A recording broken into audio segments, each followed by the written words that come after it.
वैष्णव अपराध क्या होता है, मतलब छोटा मोटा इसका निवारण भी हम सब जानते हैं, एंड क्या क्या करने से वैष्णव अपराध होती है। ऑलमोस्ट ये मिनिमम चीज़ होती है, पर ऐसी कुछ चीज़ें होती है जो कि हमें नहीं पता है और हमारे द्वारा वैष्णव अपराध हो जाती है, और हम सर्च करने के बाद भी हमें नहीं पता चलता। ठीक है, ये थोड़ी सी हायर लेवल का क्लास है, हरे कृष्णा। तो ये जो चीज़ है, दो चीज़ इसका है, दो मेजर चीज़ जो कि मैं आज आप लोगों के सामने शेयर करने वाली हूँ। फर्स्ट है कम्युनिकेशन गैप। जैसे कि दो डिवोटी बात कर रहे हैं, नॉर्मल मतलब बिगनर्स हैं, कनिष्ठ अधिकारी हैं, दो लोग बात कर रहे हैं, या फिर एक मैंगो के लिए झगड़ा कर रहे हैं। दोनों को क्या चाहिए? मैंगो ही चाहिए। ठीक है, पर अगर कोई उनसे थोड़ा सा सीनियर डिवोटी आके पूछे कि आप दोनों एक मैंगो के लिए क्यों झगड़ा कर रहे हो, ठीक है, तो उन दोनों को ही फुल मैंगो चाहिए। ठीक है, तो अगर मैं आप लोगों को पूछूं कि इसका सलूशन क्या है, तो आप लोग क्या बोलोगे? ठीक है, दोनों को हाफ हाफ करके मैंगो दे दो। आप लोग भी वैसा ही बोलोगे, हरे कृष्ण वनीता माता जी, है ना? तो मैं भी वैसा ही बोलूँगी। पर अगर हम थोड़ा सा अंदर जाए, दोनों को पूछें कि एक्चुअली चाहिए क्या, मैंगो ही चाहिए ना, तो जब जाकर कोई पूछता है, एक बोलता है कि मुझे मैंगो खाना है, और दूसरा जो डिवोटी है वो बोलता है कि मुझे वो जो मैंगो का जो ऊपर वाला हिस्सा है ना, छिलका, उसको पेस्ट बनाकर अपने स्किन में लगाना है, अपने स्किन का पेस्ट बनाना है। तो किसी को मतलब पूरा का पूरा मैंगो नहीं चाहिए, दोनों को एक एक पार्ट चाहिए। इस चीज़ में हम अपना दिमाग को सड़ाते जाते हैं कि अरे यार वैष्णव अपराध हो गया, हमने ये मैंगो नहीं दिया दोनों का। ये ऐसी चीज़ नहीं होती। अगर हम अपना कम्युनिकेशन सही रख लेते हैं ना, तो बड़े बड़े चीज़ों से हम बच जाते हैं। और वन मोर एग्जाम्पल, जैसे कि यहाँ पे बहुत सारे मेरिट माता जी भी होंगे। एक माता जी थी, हरे Krishna world Guru and spiritual माता जी, आई डोंट नो, जो भी। तो वो क्या करते थे, 25 साल से जब भी वो केक बनाती थी वो माता जी, वो हमेशा सेक्रीफाइस करती थी कि केक का जो सॉफ्ट वाला पार्ट होता है वो अपने हस्बैंड को दे देती थी। ठीक है, एंड वो खुद हार्ड वाला पार्ट खाती थी। ऐसे करके 25 साल हो गया। वैसे भी वाइफ्स जो होती है वो क्या करती है, सेक्रीफाइस नहीं करती है ज़्यादा से ज़्यादा, है ना, वो वही करती रहती थी। 25 साल के बाद उसको याद आता है कि मैंने इतने सालों तक मैंने सेक्रीफाइस किया, आज मुझे केक का सॉफ्ट हिस्सा ही खाना है। अभी कोई क्वेश्चन ना पूछे, बाद में आप पूछ सकते हैं, अभी क्योंकि मैं ध्यान भटक जाएगा जी। तो मैं इतने सालों से सेक्रीफाइस कर रही हूँ, आज मैं क्या कर रही हूँ, ये सॉफ्ट पार्ट खुद खा लेती हूँ और हस्बैंड को हार्ड पार्ट दे देती हूँ। तो वैसा ही क्या, उसके बाद क्या होता है, हस्बैंड जब हार्ड पार्ट खाता है तो उसके दिमाग में ये आता है, अरे यार तो फिर मैं 25 सालों से सेक्रीफाइस ही कर रहा था, मेरे वाइफ को नहीं पता, या फिर वो जानबूझ के मुझे ये जो सॉफ्ट वाला पार्ट दे रही थी, मुझे तो हार्ड वाला पार्ट ही पसंद है। उस वक्त वाइफ की गलती है या हस्बैंड की गलती है, सोचो। उस वक्त क्या गलती, क्या है, कम्युनिकेशन गए। उस वक्त वाइफ को पूछ लेना चाहिए था अपने हस्बैंड से कि आपको सॉफ्ट वाला पसंद है या फिर हार्ड वाला पार्ट पसंद है। एक छोटी सी कम्युनिकेशन गैप की वजह से पूरा का पूरा दोनों ही सेक्रीफाइस कर रहे हैं, हस्बैंड भी सेक्रीफाइस कर रही है, वाइफ भी सेक्रीफाइस कर रही है ना। तो ऐसे ऐसे बहुत सारी चीज़ें होती है जिसमें हम अच्छे से चीज़ों को समझते नहीं हैं, और बिना सोचे हमारा जो दिमाग है सोच सोच के इतना इतना छोटी सी चीज़ को पहाड़ बना देता है। हरे कृष्णा, खुद को म्यूट कर लीजिए। हाँ, तो हाँ, तो हम हमेशा ये हम मैक्सिमम टाइम करते हैं, एंड हम अपने दिमाग में ये भी बिठा लेते हैं कि हम कर रहे हैं, पर फिर भी हमसे अपराध नहीं हो रहा है। ऐसी ऐसी चीज़ें टेम्पल्स में भी होती है, घर में भी अगर गृहस्थ वक्त है उन लोगों में भी ये चीज़ें होती है। एंड वन मोर थिंग, ये तो गई कम्युनिकेशन की बात। इसमें आपको फर्स्ट पॉइंट ये समझ में आ गया कि अगर हम अपना कम्युनिकेशन क्लियर रखें एंड मतलब फाइनल रखें जिसमें कि कुछ डाउट ना हो, ठीक है, सिंपल सी चीज़, कुछ रिलेशंस ऐसे होते हैं जिसको कि आगे नहीं लिया जा सकता, उसको भी मतलब ख़त्म करना है क्लियरेंस के साथ करो। ऐसा नहीं कि बाद में मुझे कुछ करना था, मुझे कुछ बोलना था, ये धंधा मत रखो। हमेशा हर चीज़ में क्लियरेंस रखते हो तो वो चीज़ें बाद में आपको पछताने की ज़रूरत नहीं पड़ेगी। ये तो गई फर्स्ट चीज़, हम सब समझ चुके हैं। हमारी कम्युनिकेशन गैप अगर नहीं रहेगी तो हम बहुत सारी चीज़ों से बच सकते हैं। सेकंड थिंग ये है कि ये हमेशा होता है एंड अभी भी हो रहा है। इनफैक्ट ये चीज़ रेगुलर, इनफैक्ट जितने सारे इस्कॉन है, मैक्सिमम इस्कॉन में ये चीज़ें कहीं ना कहीं होती ही है। जिस चीज़ को खुद मैं सपोर्ट नहीं करती एंड बहुत सारे प्योर डिवोटीज़, बहुत सारे महाराज, गुरु महाराज इस चीज़ को सपोर्ट नहीं करते। इस चीज़ के लिए बहुत लोग आवाज़ भी उठाते हैं पर बहुत कुछ कर नहीं पाते, जो कि बहुत ज़रूरी चीज़ है। भक्तमाल कथा को इस्कॉन में विरोध किया जाता है, ऐसा कुछ मैंने पोस्ट पढ़ी थी पब्लिकली, कुछ क्लास दे रहे थे कुछ भक्त, जो कि पूरी तरह से गलत है। एंड इनफैक्ट मैं क्लास में सुनी थी, एक प्रभु जी बता रहे थे जो कि शायद खुद एक ब्रह्मचारी हैं, कि भक्तमाल कथा जो है उसमें 95% जो है भक्त जो है सहजियास एंड मायावाद है। ये चीज़ सुन के मेरा दिमाग घूम गया, ये कैसे बोल सकते हैं? क्योंकि भक्तमाल में जो कथा है हमारे सड़ गोस्वामी के बारे में भी है, मतलब मीराबाई के बारे में भी है, जयदेव गोस्वामी, तुलसीदास, इतने सारे अच्छे भक्तों के बारे में है जिनको कि भगवान स्वयं एक्सेप्ट कर चुके हैं। एंड हम होते नहीं कुछ भी कि हम उनको एक्सेप्ट ना करें, हम एक्सेप्ट ना करने वाले कुछ नहीं होते हैं, है ना। एंड इनफैक्ट नाम मेंशन करके वो प्रभु जी बोल रहे थे, मीराबाई सहजियास हैं, तुलसीदास मायावाद हैं, जयदेव गोस्वामी को भी मायावाद बोला जाता है, ऐसे ऐसे चीज़ें बोल रही थी जो चीज़ की हजम मुझे खुद नहीं हुई। इनफैक्ट मैंने क्लास के एंडिंग में अनम्यूट करके क्वेश्चन भी पूछी, मतलब थोड़ी सी इनडायरेक्टली, सामने वाले को बुरा ना लगे, बट उनका आंसर ये था कि क्वेश्चंस को ही क्या बोलूँ, कवर कर दो, आंसर नहीं था, दैट्स व्हाई क्वेश्चन को कवर करने की कोशिश किया गया। उसके बाद मैंने क्या किया, रेफरेंस मैं ढूंढी। उसके बाद रेफरेंस में मुझे सारे रेफरेंस मिल गए। जैसे कि हमारे एक हरे कृष्ण टीवी है, वहाँ पे अगर आप जाओ तो वहाँ पे भक्तमाल कथा बताया गया है। एक महाराज हैं, दीक्षा गुरु, इस्कॉन के दीक्षा गुरु, नाम याद नहीं आ रहा है, नवयोगेंद्र स्वामी महाराज, वो भक्तमाल की कथा किए हैं।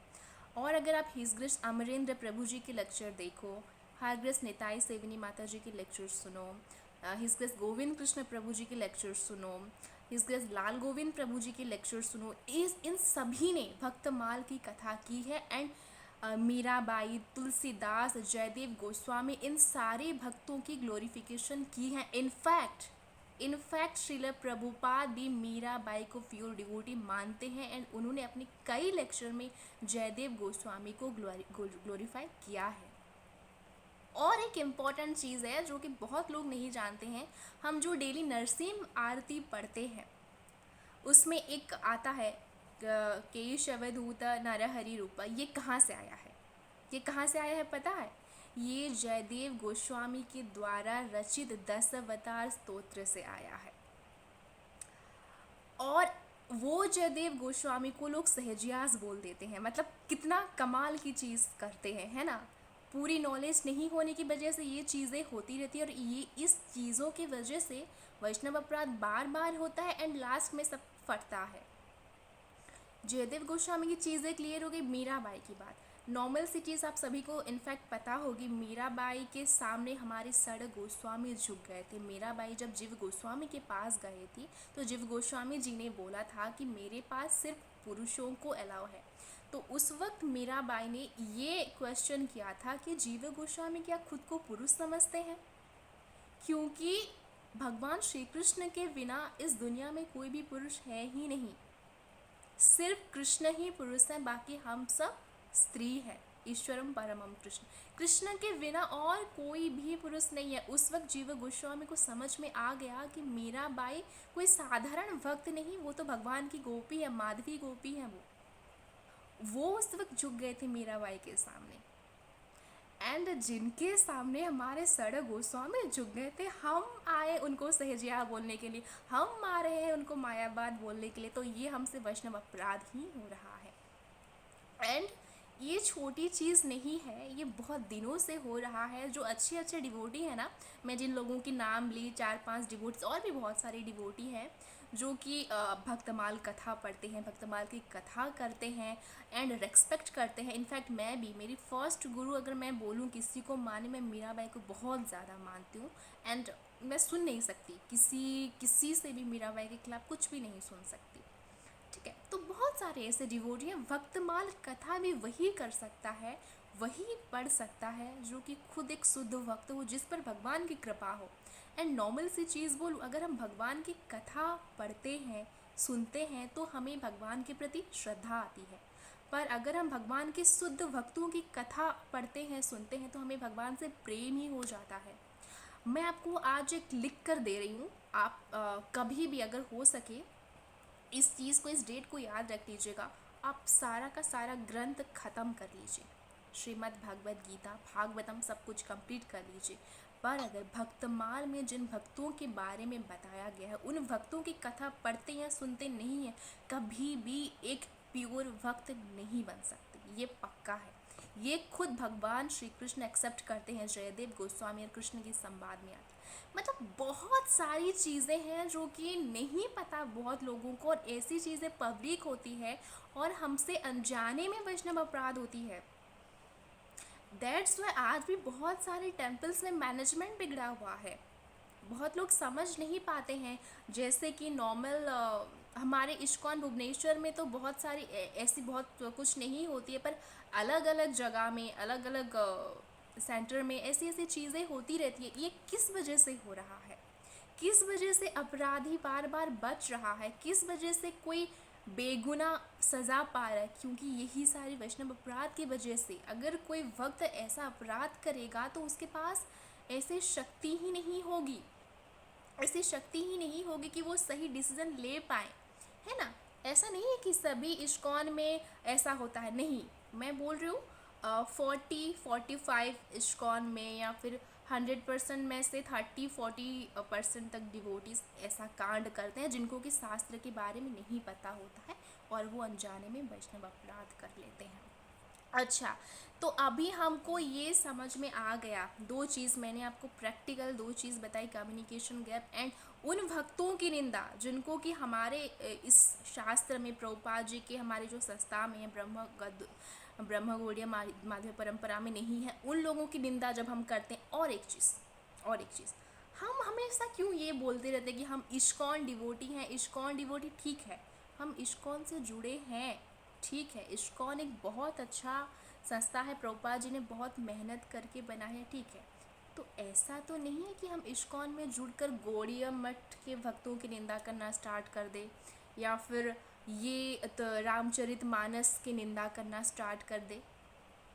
कुछ कमाओगे नहीं, कुछ भक्ति, कुछ स्वीकृति मिलेगी तो नहीं। जितना भी कमाया है, जितना भी हरिनाम जाप करके 4 रेगुलेटिव प्रिंसिपल को फॉलो करके जितना भी मिला है, सब कुछ निकल जाएगा, कुछ नहीं होगा। गोलोक वृंदावन भूल जाओ, होगा नहीं। जितने दिनों तक आप शुद्ध भक्तों की निंदा बंद नहीं करते हो, तब तक बिल्कुल भी नहीं। देखो, एक और चीज़, शिशुपाल को 100 बार कृष्ण ने क्षमा किया था क्योंकि वो वचनबद्ध थे। एंड 100 बार तक शिशुपाल ने कृष्ण के प्रति अपराध किया था, कृष्ण के भक्तों के प्रति 100 बार तक कोई भी अपराध नहीं किया था। 101 बार जब हुआ, उस वक्त शिशुपाल ने बोला था कि तुम गंदे हो, तुम्हारे भक्त गंदे हैं, भक्तों के प्रति उस वक्त अपराध किया था शिशुपाल ने, जो कि भगवान कृष्ण सह नहीं पाए। भगवान कृष्ण को खुद जितना भी बोलो, वो भावग्राही, आप जैसे भाव में उनको बोलोगे, जिस भाव में बुलाओगे, वो सुनेंगे, एक्सेप्ट करेंगे, रिप्लाई भी करेंगे। पर अगर उनके भक्तों के खिलाफ कुछ बोल देते हो, उनके शुद्ध भक्तों के खिलाफ, तो बिल्कुल भी भगवान सहन नहीं कर पाएंगे। हरिदास गोस्वामी की कथा में मैं सुनती हूँ जहाँ पे भगवान श्री कृष्ण बोलते हैं, चैतन्य महाप्रभु बोलते हैं कि तुम जैसे भक्तों का भक्त मैं हूँ। हरि नाम चिंतामणि पढ़िएगा, बिल्व मंगल ठाकुर की कथा पढ़िएगा, वहाँ पे कृष्ण आकर दर्शन देकर बिल्व मंगल ठाकुर को बोलते हैं कि तुम जैसे भक्तों की आराधना मैं करता हूँ। तो फिर ऐसे ऐसे भक्तों की अगर हम निंदा करेंगे तो हमारी भक्ति कभी नहीं होगी। ये चीज़ें बहुत ज़्यादा ज़रूरी थी जिस जिसके बारे में मुझे बात करनी थी सभी से। दो चीज़ क्लियर हो गई, ठीक है। अभी हमें नहीं इन्फॉर्मेशन नहीं थी इस बारे में तो हम सुन लेते थे। देखिए, सिर्फ बोलना ही अपराध नहीं होता है, सुनना भी अपराध होता है। एक वक्त थे जिन्होंने अनजाने में किसी एक वैष्णव के खिलाफ अपराध सुन लिया था एंड वो भाव की स्टेज में थे, वो भाव की स्टेज में थे। दोबारा उनको जन्म लेना पड़ा यबन कुल में, उनका नाम याद नहीं आ रहा है, यबन कुल में जन्म लेना पड़ा उनको। सिर्फ उन्होंने एक वैष्णव अपराध मतलब किया नहीं था, वैष्णव की निंदा सुन ली थी। और हम क्या करते हैं, हम अगर ऐसे जगह पे जाते हैं जहाँ पे भक्तों की निंदा हो रही, शुद्ध भक्तों की निंदा है, और हम बार बार उस चीज़ को सुन रहे हैं तो हमसे भी वैष्णव अपराध हो ही रहा है। एंड प्रभुपाद जी बोलते हैं हम अगर वैष्णव हैं तो हमें अपनी गुस्सा को ऐसी जगह पे यूटिलाइज करना चाहिए जहाँ पर वैष्णवों की निंदा हो रही है। अगर हमारे पास कुछ ऐसा प्रूव है, कुछ रेफरेंस है शास्त्रों का, तो हम बोल सकते हैं, और अगर नहीं है तो हम स्थान को परित्याग कर सकते हैं। वैष्णव की निंदा नहीं सुनना है हमें, और ना ही करना। करना तो छोड़ो, ये जीवा कट जाएगा, करो मत, सुनो भी नहीं, ठीक है, छोड़ो। ये दो चीज़ मैंने बता दी। और अगर हमसे ये चीज़ ऑलरेडी हो चुकी है, हमने वैष्णव अपराध सुन लिया है, वैष्णव अपराध कर लिया है, अब इसका सल्यूशन क्या है, ये मैक्सिमम लोगों का क्वेश्चन होगा। देखिए, सबसे पहली चीज़ है सेकंड बार्थ जो होता है हमारा आफ्टर इनिशिएशन होता है, उस वक्त तो गुरु हमारे सारे दोस्त को ग्रहण कर लेते हैं। पर जैसे कि बहुत सारे वक्त इनिशिएटेड नहीं होते हैं, ठीक है। एंड उस वक्त तक आपको इनिशिएशन नहीं लेना चाहिए जब तक खुद पर आपको 100% कॉन्फिडेंट ना हो एंड संस्था पर, गुरु पर 100% कॉन्फिडेंट ना हो, तब तक आपको इनिशिएशन नहीं लेनी चाहिए, ठीक है। ये शास्त्रों में बताया गया है। गुरु चयन का भी प्रक्रिया आईडीसी कोर्स में अगर आपने किया होगा तो वहाँ पे बताया गया है, ठीक है। तो इस वैष्णव अपराध अगर हमसे हो चुका है तो इससे हम कैसे मुक्ति मिले। एक वैष्णव भजन आता है वृंदावनवासी का। ये वैष्णव भजन में सारे वैष्णवों को प्रणाम किया गया है, जितने वैष्णव महाप्रभु के टाइम पे थे, उनसे पहले थे, उनके बाद हैं या फिर होने वाले हैं। नवद्वीप से पूरी धाम, जितने धाम है, सभी भक्तों को प्रणाम किया गया है। उस वैष्णव भजन को अगर हम पंच तत्वों के सामने डेली भाव के साथ पढ़ते हैं, गाते हैं, सुनाते हैं, थोड़ा थोड़ा करके वो वैष्णव अपराध से हमें छुटकारा मिल सकता है। फर्स्ट चीज़, इस चीज़ को नोट कर लीजिए। सेकंड चीज़, जब हम हरिनाम करते हैं, नॉर्मली प्रभुपाद जी बिगनर्स को ये रिकमेंड करते हैं कि जब आप हरिनाम करते हो कुछ और मत सोचो। बिगनर्स को ये रिकमेंड किया जाता है, सिर्फ सुनो, सिर्फ बोलो और सुनो। एंड हरिनाम करते वक्त जब मध्यम अधिकारी की स्टेज पे हम चले आते हैं या फिर थोड़ा टाइम हो चुका है, तो हम क्षमा मांग सकते हैं। आप याद करिए, विजुअलाइज करिए आपने किस वक्त कौन सा अपराध किया। एंड हरिनाम लेते वक्त चैतन्य महाप्रभु से, राधा रानी से क्षमा मांगी, क्योंकि अपराध मतलब अपराध, राधा शून्य हो जाती है। जहाँ पर राधा रानी नहीं रहती है वो अपराध है। जहाँ पर, और इस अपराध से छुटकारा आपको बिल्कुल भी कृष्ण नहीं दिला सकते।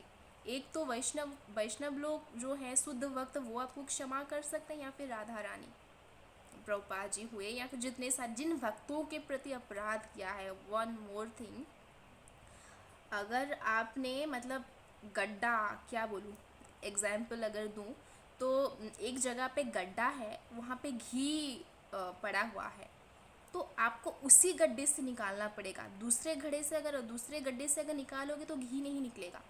उसी प्रकार आपने जिस भक्त के प्रति अपराध किया है, आपको उन्हीं से ही क्षमा मांगनी पड़ेगी, वो चाहे हो ना हो। अगर वो अभी नहीं है प्रैक्टिकल में, फॉर एग्जाम्पल आपने बिल्वमंगल ठाकुर के प्रति अपराध किया, उनकी कुछ निंदा सुन ली या फिर कर दी, तो हम मानसिक रूप से उनसे क्षमा मांग सकते हैं हरि नाम करते वक्त। हरि नाम करते वक्त ये बहुत ध्यान में रखें, क्योंकि उस वक्त हमारे बीच में पॉजिटिव एनर्जी, हमारी बॉडी